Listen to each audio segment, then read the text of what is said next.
chosen one, the disgusting truth of what they said about you and what they actually did is coming out.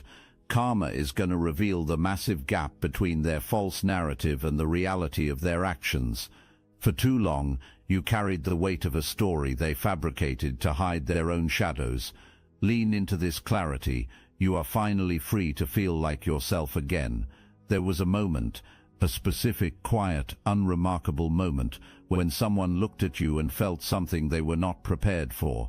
Not admiration, not affection, something more complicated than that.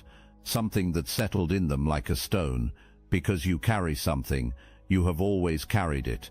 You carry a frequency, a way of moving through a room that people feel before you even speak. Some people feel it, and it draws them toward you. But certain kinds of people, a very specific kind of person, feel it, and something dark activates inside them, something hungry, a need to get close to what you have, to absorb it, to redirect it, to own it if possible, and if ownership is not possible, to destroy it.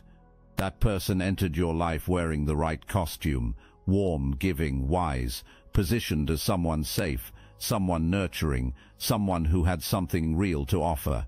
And you, being who you are, open, trusting, generous with your energy, you let them in. Of course you did. There was no reason not to. That was by design. The welcome they received from you was exactly what they engineered. Everything that came after was also engineered. The difference is you did not know the game was being played. They were playing it from day one. What you could not have known was that letting them in gave them something invaluable. It gave them access, not just to your home or your circle or your time, but to your story, the real one, the private details, the things you said in trust and the things you shared in vulnerability, the things that in the hands of someone who actually loved you would have been sacred. In their hands, those things became ammunition, stored and catalogued, waiting for the moment they would be most useful. You were not having a relationship, you were being studied, and the study served one purpose, to learn enough about you to bury you convincingly when the time came. Remember that, file it away, we are going to come back to it. Now here is where it gets interesting, because this person was not simply a liar. Any fool can lie.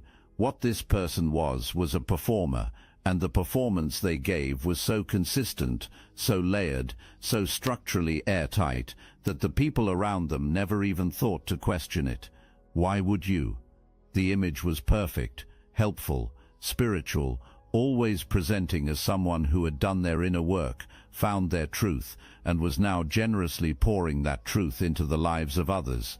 The persona was that of a teacher, a protector, someone whose whole brand was built around exposing darkness and leading people toward light. Do you see what they did there? They built their entire platform on being the person who calls out the bad ones, and then they needed a bad one to call out.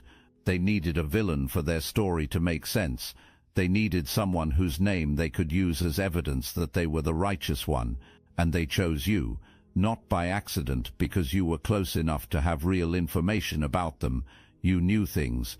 If you ever spoke, what you said would land with weight.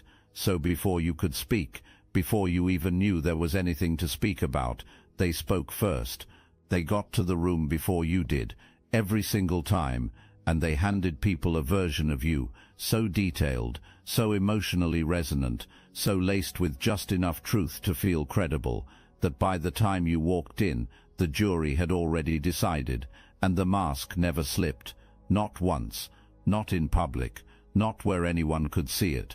The warmth stayed warm, the wisdom stayed wise, the presentation stayed pristine. A magician does not take a bow and then explain how the illusion works. The whole power of the trick is that you never reveal the mechanism. This person understood that deeply.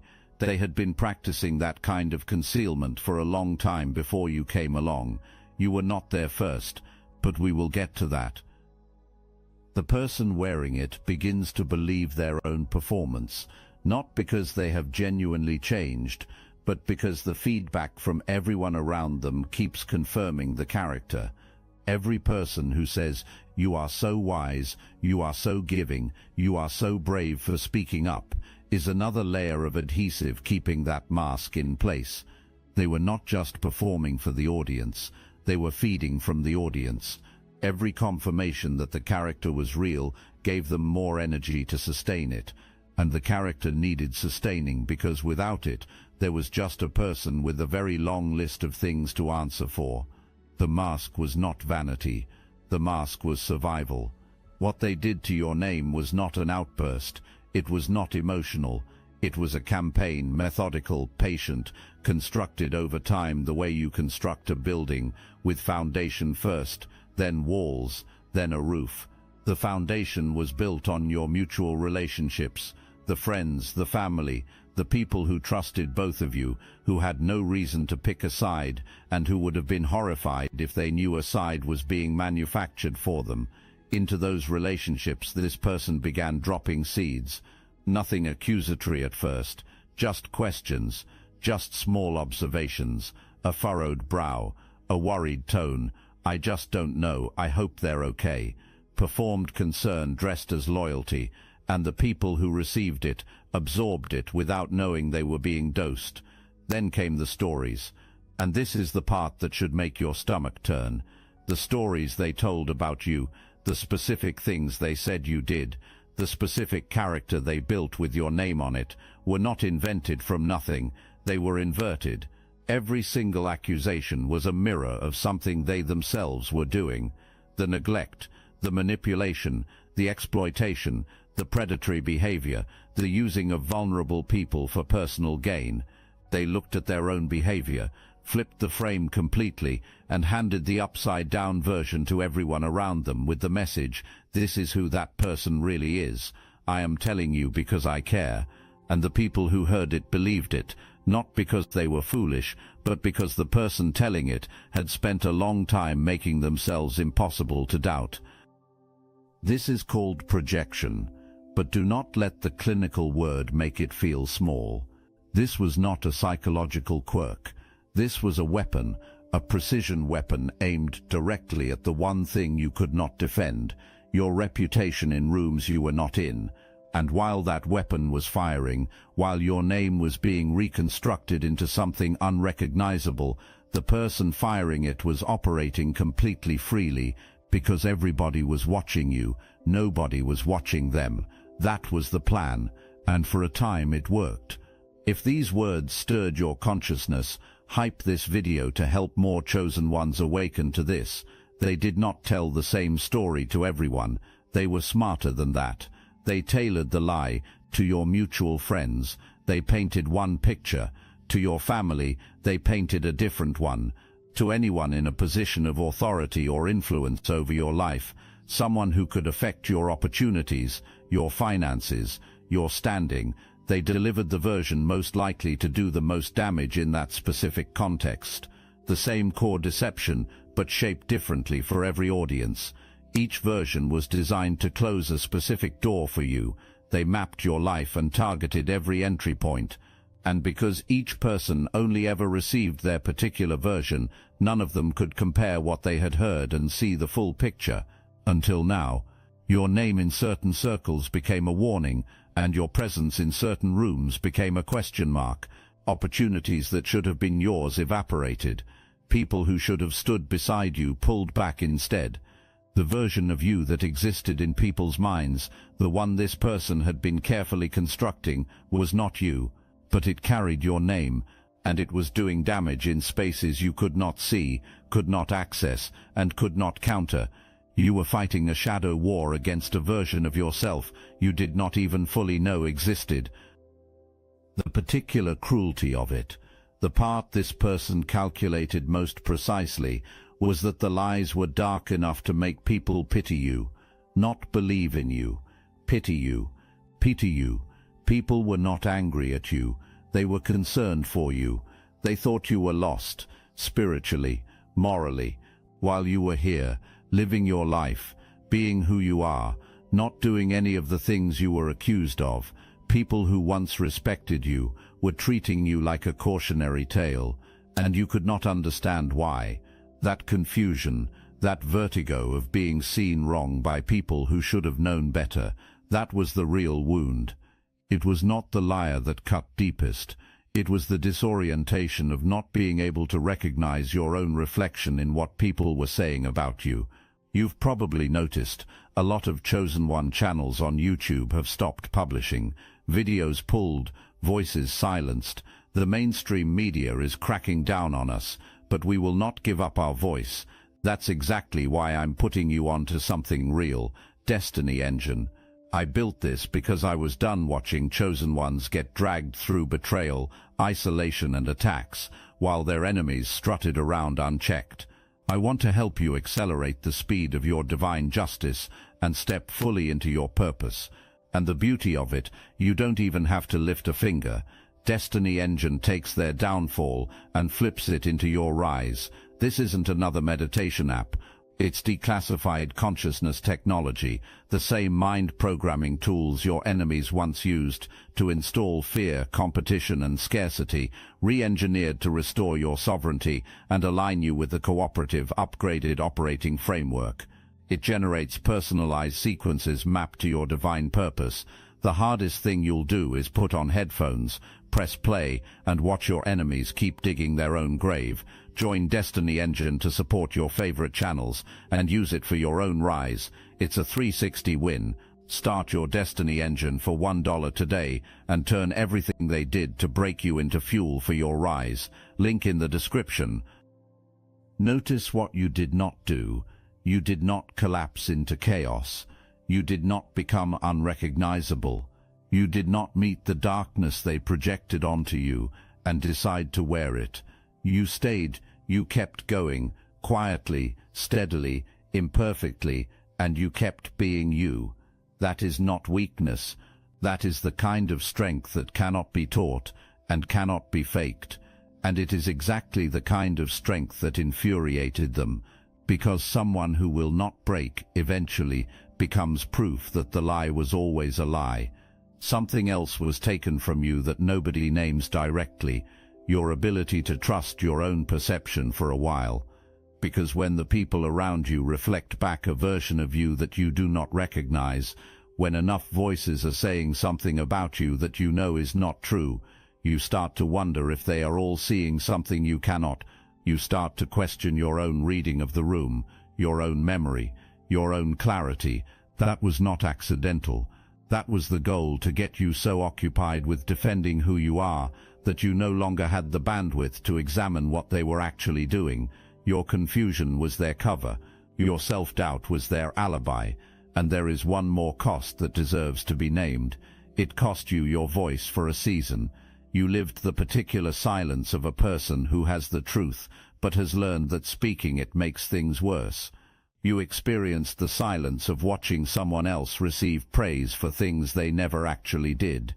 You sat in rooms with people who did not know what you knew and chose again and again not to say it because the timing was not right, or the proof felt insufficient, or the cost of being dismissed one more time felt too high.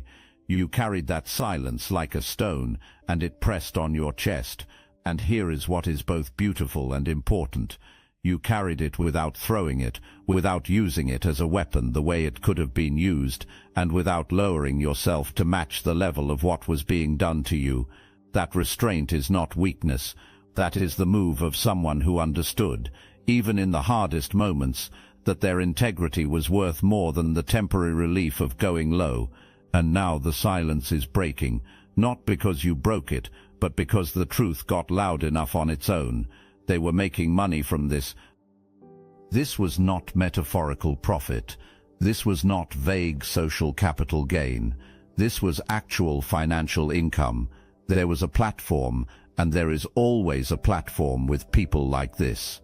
A channel, a blog, a social media presence, a podcast, something public-facing, where this person had built an audience on the back of being the truth-teller, the brave one, the one who names what others are afraid to name. And embedded in that platform, in the content, in the carefully curated persona, was the story of you. The accusations formed the content. The implication of your darkness was the hook. The suggestion of what you were doing, who you were hurting, how lost you were, that was the product. Audiences responded. Audiences always respond to a villain, and every response, every view, every share, every shocked comment, every "I'll pray for them" was revenue. It was reach. It was a machine running on fuel that had your name on the tank. Let that land. This person did not just lie about you to protect themselves. They monetized the lie.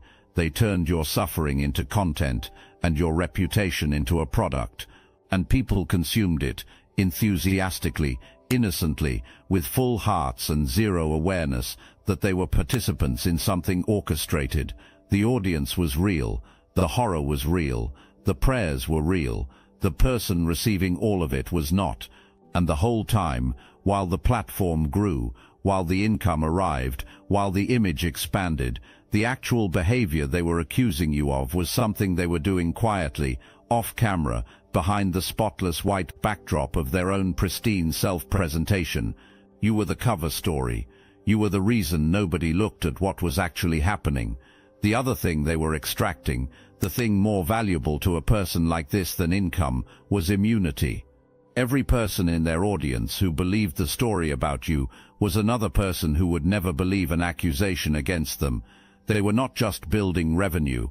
They were building a wall made of people's trust and loyalty, positioned between themselves and any consequence for what they were actually doing. Think about how invincible that makes someone feel. Every person in their circle had been preloaded with a reason to doubt anyone who came forward against them. You were not just their scapegoat, you were their insurance policy, and that insurance policy is being cancelled right now. Something broke open. Maybe you felt it before it became visible. Maybe there was a morning where the air felt different. Maybe there was a moment of unexpected quiet around someone who is never quiet. A stillness that felt less like peace and more like the kind of stillness that comes right before something very loud. Because something came out, something that cannot be undone. A recording surfaced. A message was shared. A conversation that was never meant to reach the public is now circulating everywhere. A witness who was supposed to stay silent is no longer staying silent. A pattern that has been documented by enough people in enough places has become undeniable. Something crossed from the invisible into the visible. And once that happens, once even one piece of the actual truth becomes publicly visible, the entire architecture of the lie becomes unstable. Think about what happens to a building when the foundation cracks. The walls do not go immediately. There is a moment, sometimes a long moment, where everything looks fine from the outside, but inside, things are shifting. The weight that the foundation was designed to carry is now pressing on things that were never built to hold it. And slowly, then suddenly, everything fails. That is exactly what is happening right now. The crack is in the foundation. The building is still standing, but anyone paying close enough attention can already see what is coming, and the person who built it, they can see it too. They can feel exactly where the pressure is moving, and they are terrified. Someone in the inner circle started asking questions that had no comfortable answers. The story that everyone had accepted without examination is now being examined, and it is not holding up. Someone looked at the actual record. Someone compared what was said with what actually happened. Someone who had always extended the benefit of the doubt decided for the first time not to extend it, and in withholding it, they saw something small, something that in isolation might mean nothing, but in context means everything. That is always how these things begin. Not with a dramatic revelation, with one person refusing to look away from one uncomfortable detail. And now that one detail has pulled on everything attached to it, and a great many things are attached to it. The particular kind of stress they are under is the kind you cannot perform your way out of. It sits in the body, not the mind, because the mind can spin a story about anything, but the body knows when the game is actually up. The warmth that was so carefully maintained is starting to require conscious effort to produce, and conscious effort is visible in a way that natural warmth never is. The people closest to them are starting to feel something they cannot name, a slight withdrawal of the usual closeness, a sense that the person they know is somehow no longer fully present. Because that person is not present, they are managing, desperately, privately managing the unraveling of something they spent a long time building. They do not understand how you are still standing. They set things in motion designed to slow your progress, to interfere with your growth, to block your healing and your forward movement. None of it worked. None of it. Because what lives in you cannot be blocked by what lives in them. You were operating, even without fully knowing it, from a level that manipulation simply cannot reach. The signal in you is clean. Whatever interference was sent in your direction could not find purchase, because there was nothing in you built on the same foundation as what they sent. Light does not absorb darkness. It simply keeps being light until the darkness is forced to give way. What you also need to know is this: the investigation that is closing in on them did not begin because of anything you said or did. It began because the evidence of what they actually did exists independently of you. They created that evidence themselves. The record of it exists, and people are reading that record right now in real time without your involvement. Watch what they do next, because people like this follow a very specific pattern when they feel the pressure building. First, they try to get ahead of it, a sudden post about personal growth, a public statement about forgiveness, a reframing of the whole situation as a learning experience, something designed to look like evolution but functioning as preemptive damage control. When that does not work, and it will not work this time, the attack begins. The accusations escalate. The recruitment of whoever is still inside their circle becomes louder and more urgent. The goal is to generate so much noise in one direction that no one has the bandwidth to look in the other. You have likely seen this pattern before. Recognize it now for what it is, not confidence, but the final move of a person who has already lost and has not yet accepted it. When one person speaks up, one real person with real information, who has decided they are no longer willing to be complicit in a lie, it gives permission. Others who had doubts but no voice suddenly find their voice, Others who had witnessed things but felt alone in what they saw suddenly feel less alone. The dynamic shifts from a single brave person standing against an established narrative to a growing body of people comparing what they know. And as they compare, a picture forms, not the picture painted of you but the real one, the actual picture of what was done and to how many people. Because, and this is the part that takes your situation from personal to pattern, you were not the first. There were others before you who received the same treatment, people who tried to speak and were not believed because this person's image was still fully intact at that point. Those people are finding each other now. Those conversations are happening, and the sum of all those individual experiences is something that cannot be reframed, cannot be spun, cannot be explained away with a carefully worded statement and a soft-lit video in white clothing. Information is reaching people who were deliberately kept from it. Conversations that were suppressed are now happening openly, and the people who received the most damaging version of the story about you, the ones who heard the darkest accusations with full sincerity, those people are now sitting with a very different set of facts. They are sitting with the discomfort of realizing what they said, what they shared, and what they participated in without knowing they were participating. That discomfort is going to bring some of them back toward you. Not all, but the ones who actually loved you, the ones who were deceived rather than recruited. They are coming back. You decide what to do with that when it arrives. You are not obligated to any particular response, but know that the return of people who once turned away is not a small thing. That is the world correcting itself. That is the universe restoring something that was taken from you. Let it happen at whatever pace feels right to you. And here is what nobody talks about when it comes to the witnesses.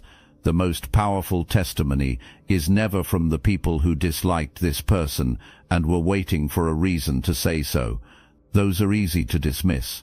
The most powerful testimony comes from the ones who loved them most, who defended them loudest, who repeated the narrative about you with full conviction because they genuinely believed every word.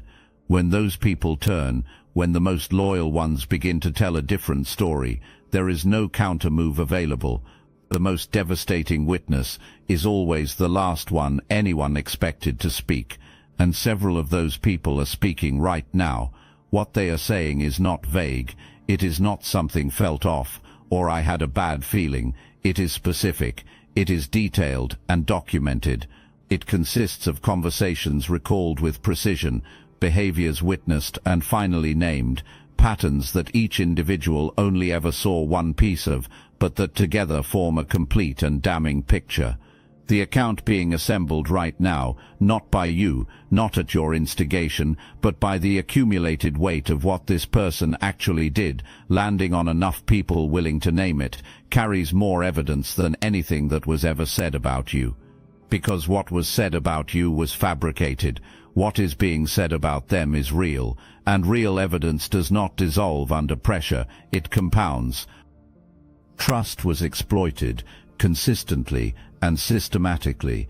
Every relationship this person maintained was evaluated for what it could provide financially, emotionally, reputationally, strategically.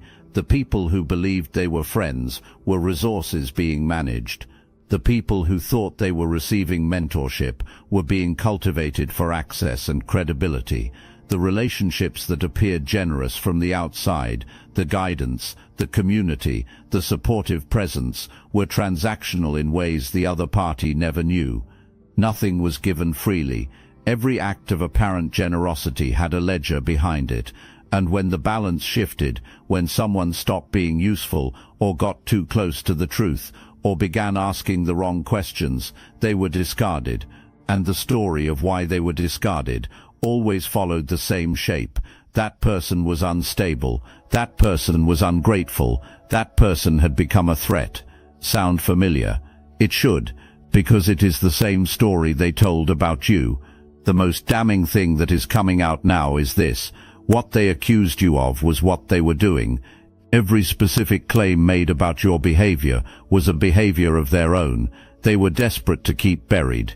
They needed you to carry the label so that label could never land on them, and for a time it worked.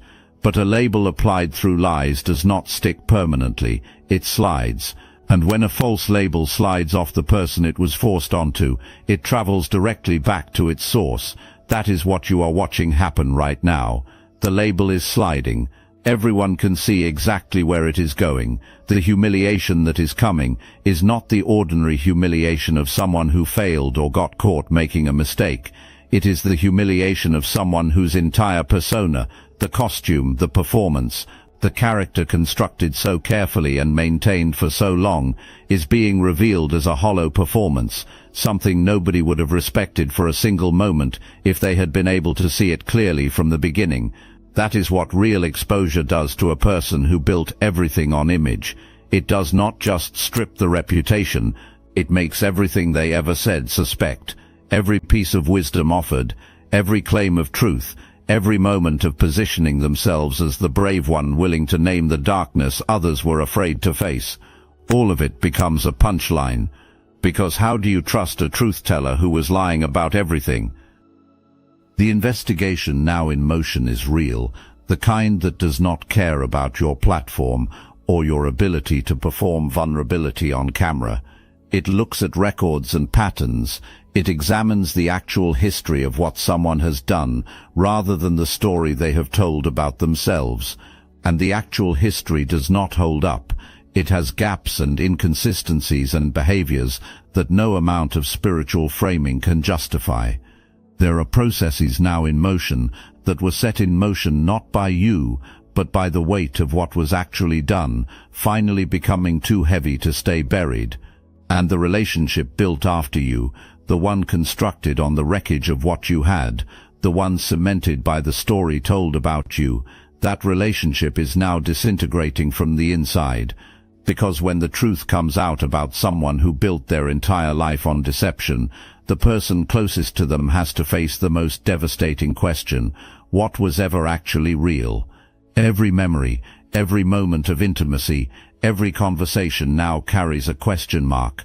That question is not a comfortable one to live with, and the person living with it is discovering in a way that cuts deep that they were also used, that the story told about you was the foundation everything else was built on, and when the foundation was a lie, nothing built on top of it was real either. You did not survive this by being a victim.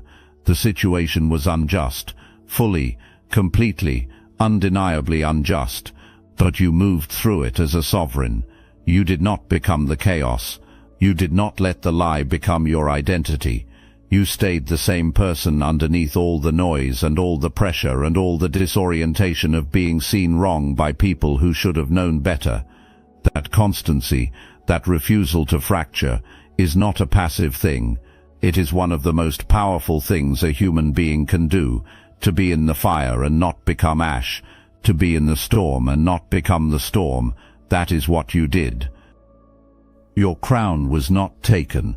They tried to take it. They wrote a story where the crown was taken and you were diminished and they were elevated. But a crown does not transfer through narrative. It does not lift off your head because someone told a compelling story about you not deserving it.